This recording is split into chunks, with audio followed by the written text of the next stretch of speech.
you've got back-to-back weeks on the road here. You're going to be on the road at some point later in the season. How do you use these kind of moments, these opportunities to prepare yourself for postseason, for when you're get put in unfamiliar environments, even maybe you've played them there before, but you want to be strong on the road. What kind of opportunity is this for you? I think it's a great opportunity. Obviously, we're coming out of Christmas break, and the kids getting a chance to go home. Now we've played 4 straight home games, and an opportunity to get tested in the next 4. Mankato's playing well, and obviously Duluth is a top 5-10 team and playing well. So 2 tough arenas to go into to try to win some hockey games, and probably more importantly, to answer your question, we find out more about ourselves and can we handle the situations that we're about to put ourselves into. So, we did some good things in the last 4 games, and now can we do those same type of things to create opportunities when we go on the road? And we'll see that Friday night up in Mankato. Mark, obviously Anna faced her former school earlier this year, but sometime going back into the arena is a little different. One, now that you've had a larger sample size of her being on the team, what's kind of been her impact, and what kind of stands out to you about having her with you so far this season? Well, I think our fans have, if they haven't seen her in the past when she played for Mankato, they've seen her this year. They realize she's a real good player. But what they may not know is she's a real good person. She's a great teammate. She generally has a smile on her face, works hard. Obviously came back from a serious injury and has done really well for us. So I'm excited for her. I felt the same thing she's probably going to feel when I used to get, I got traded a few different times, and then you're going back into the arena that you got traded from. So I'm sure there'll be some nervousness, but like I say, she's just a great person, well respected, and not only amongst her teammates here, but I'm sure back in Mankato with their coaching staff and their players, she's well respected. So exciting for her, and hopefully she can take those jitters and nerves and put them aside and play 6 good periods up there for us. Have you had a chance to look back on that Mankato series, because it seemed that from the score was pretty, you were in control of it the whole weekend, but I'm wondering if there's something you can pick out that you want to do better, that you want to see progress in from back in October to now.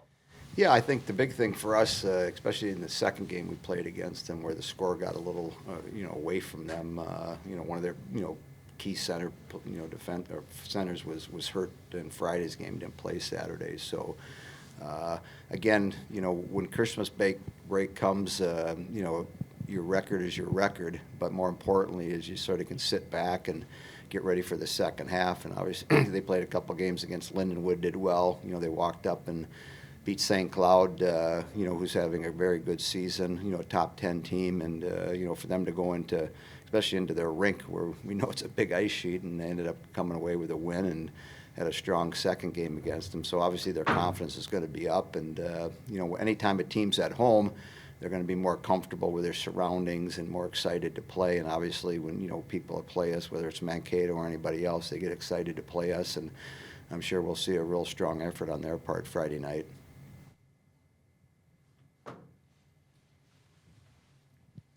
Some of your signing class for next season had a really good tournament over there in Switzerland last week. How much do you guys keep tabs on that, and what if anything, did you like seeing out of the players you have signed for next season to get that experience and get a championship out of it for a couple of them?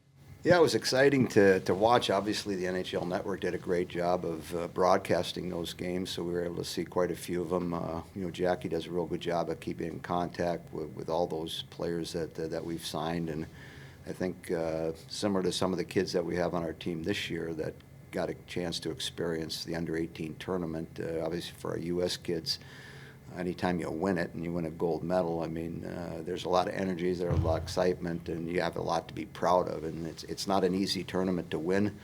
As we found out, I think when the Czechs played the Canadians, nobody outside of the Czech locker room probably thought they were going to have a chance to win that game. But That's one of the reasons we play, and you know, it was exciting for, you know, their group and their leadership, and part of, you know, the future of our program is part of that group too. And so it's fun to watch those kids get experience like they did, and you know, it just creates I think confidence for them, you know, really being proud of what they accomplished, and then moving forward, keep working on their games. And so it's sort of a stepping stone, no different than the under-20 tournament that the men play, and the excitement that if you win that or do really well in it, you can come back to your college and do really well with that experience. And then for a lot of those kids that are NHL players, they usually go on to those NHL careers, and if they show well in that under-20 tournament, you know, that's sort of a stepping stone for their fans of their respected teams in the NHL, that they're probably going to be pretty good NHL players. And similar to our kids, it's just an experience that, you know, a select few get, and when they win it and have a good tournament,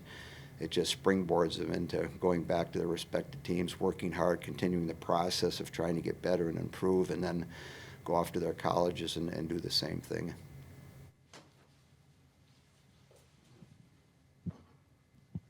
Mark, you mentioned last week, I believe this is kind of the dog days of the season. Today was awesome. I mean, it's like 15 below, the sun's out. It's like way better than that gray and gloomy rain stuff we had on Christmas. So good day to put your skates on, find some outdoor ice, and go take a quick spin. Does, you know, back-to-back road trips coming up, does that kind of help break up the monotony of you know, the quote-unquote dog days? And maybe what's your favorite part about going on the road with this group? Well, I think from a coaching standpoint, it's just you've got everybody together. And as I mentioned earlier, you know, not having school as a distraction helps out, and the kids spend more time together doing things away from the rink than they do when school's in session. And so, you know, you just jump that forward, and when you go on the road, you're on the bus together, you know, you're eating together, you're doing things together, you know, for the 2.5 days you're on the road, and that helps. And I think, you know, for us, as I told the team after practice today, it's a good time to go on the road. We're going to get tested in our games, and more importantly, it's a good time to continue that development and that chemistry that we're building for as we get into closer to February and get ready, you know, for the playoffs. So it can be a really good thing, and I think, you know, being home for a period of time, now being back on campus for an extended period of time, it's a good time to go on the road, break up the routine, and you know, do something different than we've done the last 2.5, 3 weeks. Great question. But the puck goes unbelievably. Get on that ice now where it's nice and crispy, puck just flies. It can go forever if you're on a big pond.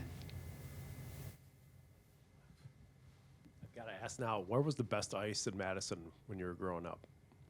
Who had the outdoor, indoor, what was the best ice when it got to be like this? Well, Coach Howard, when we were playing for the Spartans, you know, Dana, there's a big pond just off the belt line there. So on New Year's Day morning, we used to go out there with shovels. We'd have 2 or 3 widths of shovels, and you'd just shovel down this strip. And then we'd skate back and forth, and then the part we got to shovel off, and hopefully there wasn't a lot of snow out there, but ice was great. You know, I had some of the best ice in my backyard for a few years when it got really cold. So you get the moon out there like it was a couple nights ago, and there's no clouds, and it's frisky out there. You can make some great ice. Then you go over to Lake Mendota when there used to be no snow, and you could shoot a puck as far as you wanted. You just have to move from those crevices, those cracks that would come up and whatnot. But yeah, the puck goes.